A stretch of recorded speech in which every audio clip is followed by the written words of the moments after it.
এটা কুকুৰৰ কাহিনী মনত পৰিছে। কুকুৰটোৱে ভাগৱত কথা শুনি থৈছিলে আৰু ভাগৱতত ওলাইছিলে যে গৃহস্থী ঘৰত ধন্য গৃহাশ্ৰমহ, গৃহস্থী ধৰ্মটো শ্ৰেষ্ঠ বুলি কৈছে। যে গৃহস্থী ধৰ্মৰ এটা লক্ষণ হ'ল কি, মানে গৃহস্থই খোৱাৰ পিছত একেবাৰে শেষৰ ভাগটো কুকুৰৰ হয়। এই কথাটো এটা ভাগৱত অনুষ্ঠানত কুকুৰটোৱে শ্ৰৱণ কৰিছিলে, শুনিছিলে। শুনি পেলাই তেওঁ আশা কৰি এদিন কি হ'ল, গ'ল আৰু মানুহে ঘৰত গৈ ভুকিলেগৈ ভৌ ভৌকৈ। দৰ্জাখন খুলি মালিকনীয়ে দেখিলে এইটো কুকুৰে ক'ত ভুকি আছেহি বুলি কৈ সি লাখুটি এডাল উলিয়াই দিলে ফম উঠি মাৰি। হয়নে বাৰু? কুকুৰটোক মানে গাত লাগি কেং কেং কেং কেং কৰি ঢাপলি মাৰিলে।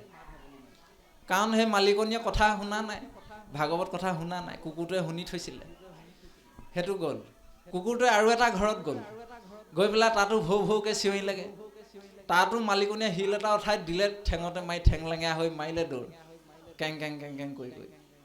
তাৰপৰা গৈ একেবাৰে শেষৰ ঘৰটোত আকৌ সোমালেগৈ। কুকুৰটোৱে সোমাই গৈ পেলাই যেতিয়া তাত পালেগৈ, ভৌ ভৌকৈ ভুকিলে। ভুকাৰ পিছত মালিকনীয়ে দয়া কৰি পেলাই অকণমান খাবলৈ দিলে। কুকুৰটোৱে সেইকণ খাবলৈ পাই পৰম তৃপ্তিৰে আনন্দৰে গুচি আহিলে আৰু ওলাই। এই কাহিনীটো আকৌ এজন ভকতে দেখি আছিলে, সন্ত এজনে। সন্তজনে কৈছে বোলে, কিহে চান, কুকুৰবিলাকক চান বুলি কয় বোলে, আৰু যাবিনে মানুহৰ ঘৰত খাদ্য বিচাৰি, খোৱা বস্তু বিচাৰি? বোলে ইমানবিলাক লাঠি ফৰ্ম উঠি খালা নহয়, লাজ লগা নাই? আকৌ যাবিনে বিচাৰি? তেতিয়া কুকুৰটোৱে কি বুলি কৈছে জানে? হে কেলৈ নাযাম, যামতো আকৌ বোলে। লাঠি ফৰ্ম উঠি খালোঁ কি হ'ল, লাষ্টতো অকণমান হ'লেও খাবলৈ পালোঁ। বুজিছেনে? আপোনাৰ মোৰ অৱস্থাটো সেইটো হৈ আছে এতিয়া। আজি তাৰিখত আপুনি মই গোটেই জীৱনটো দুখে কষ্টই ভুগি আছোঁৱেই, হয়নে? এই বিপদ বোলে, ইটোহে বিপদ সিটোহে বিপদ। এই দুখালয় সংসাৰত থাকি ইমান বিপদৰ মাজত আছোঁ আপুনি মই, হয়নে বাৰু? থকাৰ পিছতো আপোনাৰ মোৰ কিন্তু ঈশ্বৰলৈ মনত পৰা নাই। সেইকাৰণে কৈছে যে আপুনি মই এই বিষয়বিলাক মায়াটো চিনি ল'বলৈ আমাক কৈছে। জনম মৰণ ক্ষুধা তৃষ্ণা ভয় মৰ্ম, দেহ প্ৰাণ বুদ্ধি মন ইন্দ্ৰিয়ৰ ধৰ্ম। এইবিলাক কৈছে ইন্দ্ৰিয়ৰ ধৰ্ম, আত্মাৰ ধৰ্ম নহয়। ইষব সংসাৰৰ ধৰ্ম জানয় হতত, নোহে বিমোহিত চিত্ত কদাচিতো তাত। সেই মহাভাগৱতসকলে এই সংসাৰৰ ধৰ্ম বা দেহৰ ধৰ্মবিলাক নলয় আৰু তেওঁলোকক চিত্তটোক মায়াই বিমোহিত কৰিব নোৱাৰে। ঈশ্বৰৰ ধ্যান মাত্ৰ কৰন্ত সাক্ষাৎ, জানিবা নিপতিহিতো উত্তম ভকত। যে যিসকলে ঈশ্বৰৰ ৰূপটো মাত্ৰ ধ্যান ভক্তি কৰে, সেইসকল হৈছে উত্তম ভকত। একে মাধৱতে মাত্ৰ কৰিলে আশ্ৰয়, কাম্য কৰ্ম বাসনাক তেজিলে হৃদয়। হৰিৰ চৰণ মনে নচাৰে হতত, সেহিজন জানিবা উত্তম ভাগৱত।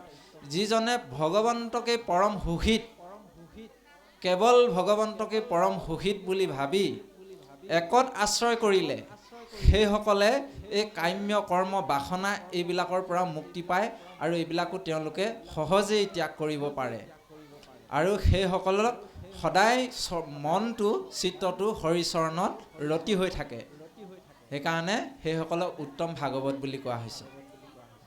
এতিয়া সন্তৰ সংগত সদা হৰিক সেৱয়, জানিবা নিপতি সেহিজন মহাশয়। যিজনে সন্তৰ সংগত থাকি সদায় হৰিক ভজনা কৰে, সেৱা শুশ্ৰূষা কৰে, সেইজনেই হৈছে মহান ভকতৰ লক্ষণ। কাম্য কৰ্ম দেশ মোহ হৰিষৰ ৰহিত, হুয়া ফুৰে নিতান্তে কৃষ্ণত দিয়া চিত্ত। হৰি কথা তেজিয়া আনত নেদে মন, কৈলো ভকতৰ ৰাজা যেন প্ৰৱৰ্তন। গতিকে এনেধৰণৰ কাম বাসনাৰ পৰা, দেশ মোহৰ পৰা আঁতৰত থাকি মনটো সদায় পবিত্ৰ আৰু আনন্দত ৰাখে। তেওঁলোকে নিতান্তে ভগৱন্তৰ নাম স্মৰণ কৰি, কৃষ্ণৰ চৰণত মন অৰ্পণ কৰি, হৰি কথা অমৃত পান কৰি, আনত মন নিদি কেৱল ভকতৰ লগত তেওঁলোকে সংগ হিচাপে থাকে দেই। এইখিনি কৈছে মহাভকতৰ লক্ষণ। সেইকাৰণে আপুনি মই ভকত হিচাপে হৈ দহোজনৰ উপকাৰৰ কথাটো চিন্তা কৰিব পাৰিব লাগিব দেই। ভকত শব্দটো দুটা দৰ্শন আছে। ভ মানে ভক্তি, ক মানে কৰা, ত মানে তৰা। আপুনি মই ভক্তি কৰিব লাগিব আৰু তৰাবও পাৰিব লাগিব, সেইজনক ভকত বুলি কৈছে। আৰু কি? ভবৰ্ণ ভগৱন্ত ভৱ বিমোচন, ভজন ভক্তিত পূৰ্ণ হুৱন্ত যিজন, সেইজনক ভ শব্দই কৈছে। বাৰু এইখিনি থাকক, পিছত আমি আলোচনা কৰা হ'ব।